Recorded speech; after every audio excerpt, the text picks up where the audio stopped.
Kuasa untuk Kementerian Pembangunan Luar Bandar. Terdapat 4 perkara yang ingin saya sentuh. Pertama, perkara B22 butiran 050700. Allowance Jawatan Kuasa Pembangunan dan Keselamatan Kampung JPKK. Di Kedah sahaja terdapat 1025 pengurusi JPKK. Kesemua mereka diberikan allowance khas di mana pengurusi mendapat RM500 sebulan, manakala setiausaha mendapat RM300. Tiada sebarang peruntukan khas untuk golongan ini, sedangkan mereka adalah penggerak utama penggunaan sosial dari akar umbi. Kita mintalah jasa baik kementerian untuk menaikkan allowance berkenaan kepada RM800 untuk pengurusi dan RM500 untuk setiausaha, dan dalam hal ini saya sependapat dengan YB Pontian yang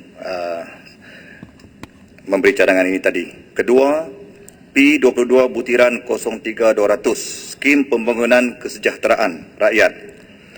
Hal ini berhubung kait dengan pembinaan rumah ikasih yang menjadi rebutan rakyat miskin, Tegar.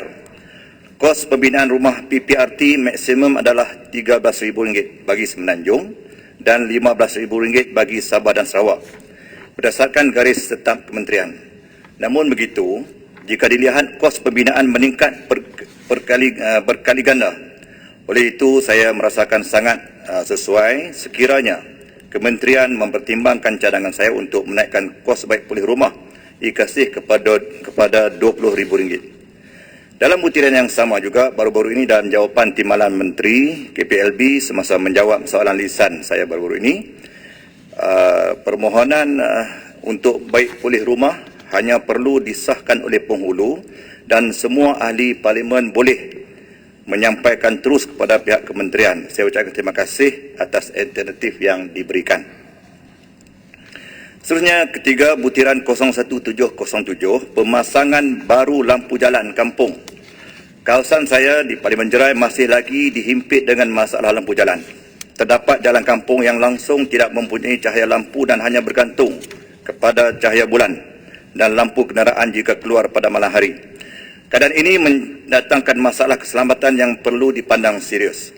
Selain daripada masalah keselamatan ketika keluar rumah, ketiadaan lampu jalan juga menyumbang kepada lonjakan kes jenayah di kampung-kampung, terutama melibatkan kes kecurian dan pecah masuk rumah. Kita cadangkan supaya dipasang lampu jalan jenis solar, dan baru-baru ini pun pihak kementerian menjelaskan bahawa lampu jalan jenis ini kosnya murah dan dapat dipercepatkan pemasangan. Yang terakhir, B22 butiran 05110, Imbulan Kaki Tangan Kemas Lantikan Tetap. Saya dipahamkan guru-guru kemas kebanyakannya adalah bertaraf kontrak selepas 15 tahun baru mereka akan diserap ke jawatan tetap. Betulkan saya jika saya salah. Saya berpandangan bahawa kementerian perlu memendekkan tempoh kontrak untuk lantikan ke jawatan tetap, sebagai contoh kurang 10 tahun. Ini penting bagi menjamin kerjaya guru kemas di seluruh negara. Sekian, terima kasih. Terima kasih Yang Berhormat Jerai, Yang Berhormat Sepanggar. Terima kasih Datuk Yang di-Pertua. Butiran 01703 bekalan elektrik luar bandar, 02003 bekalan air luar bandar, 02200 jambatan luar bandar, 02300 jalan-jalan luar bandar, 02400 jalan perhubungan desa, dan 03200 Skim Pembangunan Kesejahteraan Rakyat. Datuk Yang di-Pertua, saya menyentuh semua butiran ini kerana ianya adalah berkaitan. Baru-baru ini Yang Berhormat Menteri ada menyebut bahawa pada tahun hadapan, peruntukan pembangunan untuk Sabah adalah RM1.25 bilion, iaitu peningkatan sebanyak 6.25% daripada tahun ini, dan sebanyak 248 projek yang akan dilaksanakan di bawah butiran-butiran yang saya sebutkan tadi. Saya ingin tegaskan di sini sekali lagi kepada Yang Berhormat Menteri, cukup-cukuplah memberikan harapan dan mengelirukan rakyat Sabah. Berbilion-bilion yang disebutkan setiap tahun, sedangkan realitinya hanya beberapa peratus sahaja peruntukan dapat digunakan. Mengambil butiran-butiran yang saya telah sebutkan tadi, mari kita lihat perbelanjaan sebenar. Tahun 2020, bekalan elektrik luar bandar Sabah, 91 juta dari 216 juta sahaja dibelanjakan. Jalan-jalan luar bandar, 449 juta dari 880 juta sahaja dibelanjakan. Ini peruntukan seluruh negara. So saya yakin kalau untuk Sabah, peratusnya jauh lebih kecil. Sama juga kesnya dengan Jalan Perhubungan Desa, hanya 55.000 dari 120 juta ringgit sahaja dibelanjakan, dan skim pembangunan kesejahteraan rakyat 280 juta ringgit diperuntukkan, RM0 dibelanjakan, langsung tidak dibelanjakan. Bekalan air luar Bandar Sabah 6,7 juta ringgit dibelanjakan daripada 350 juta ringgit diperuntukkan. Inikah yang dikatakan berbilion-bilion untuk Sabah? Kalaulah COVID dijadikan alasan, mari pula kita lihat kejadian sebelum COVID-19. Apa yang berlaku dengan projek-projek yang dirancang di Sabah. Tahun 2019, bekalan elektrik luar Bandar Sabah 165 juta dari 430 juta ringgit sahaja dibelanjakan. Jalan-jalan luar bandar 536 juta daripada 880 juta ringgit dibelanjakan. Ini membabitkan projek seluruh negara, dan saya yakin sekali lagi Sabah semestinya akan jauh lebih kecil. Begitu juga Jalan Perhubungan Desa, hanya 18.000 dari 95 juta ringgit dibelanjakan, dan skim pembangunan kesejahteraan rakyat 0% dari 207 juta ringgit dibelanjakan. Langsung tidak dibelanjakan. Bekalan air luar Bandar Sabah hanya 2,8 juta dari 295 juta ringgit dibelanjakan. Tidak sampai 1% Datuk Yang di-Pertua. Seperti yang pernah saya sebutkan di peringkat dasar sebelum ini, sekiranya formula, kaedah yang digunakan pakai oleh kerajaan dalam melaksanakan projek di Sabah ternyata gagal, mengapa masih meneruskan kaedah yang sama? Warisan adalah parti pembangkang di negeri Sabah, namun demi kepentingan Sabah dan generasi masa depan Sabah, kami tetap mendesak agar Putrajaya memberikan otonomi sepenuhnya kepada kerajaan negeri untuk melaksanakan semua peruntukan pembangunan infrastruktur khusus dibajetkan untuk negeri Sabah kepada kerajaan negeri Sabah untuk melaksanakannya. Tidak salah mencuba kerana kaedah sekarang ternyata gagal sepanjang 58 tahun Sabah bersama-sama membentuk Malaysia. Butiran 030400 Majlis Amanah Rakyat Mara, butiran 00606 College Politek Mara.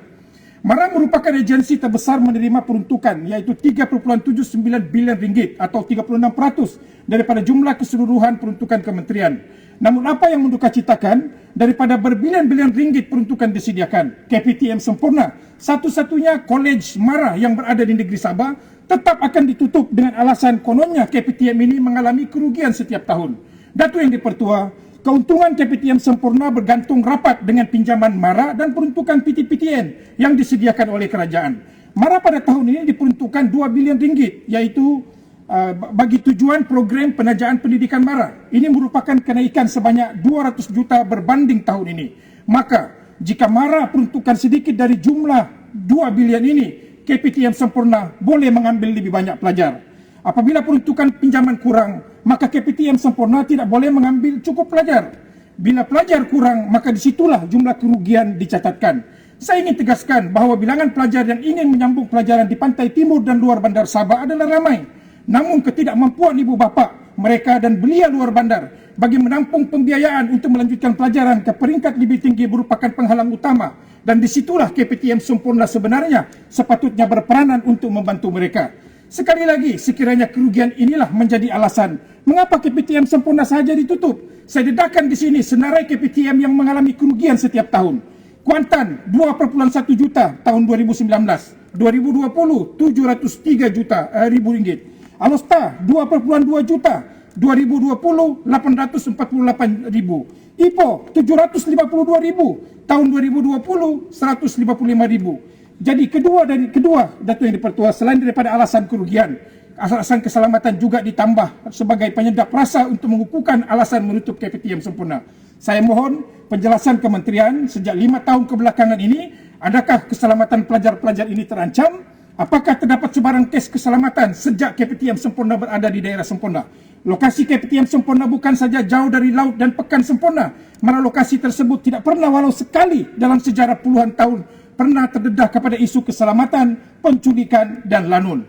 Jika rumah Perdana Menteri boleh diubah suai dengan kos sebesar 38 juta, KPTM sempurna tidak memerlukan jumlah sebesar itu untuk meneruskan operasinya. Sekian Datuk Yang di-Pertua.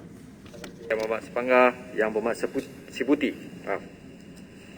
Terima kasih Tan Sri Pengurusi. Saya terus pergi ke pembangunan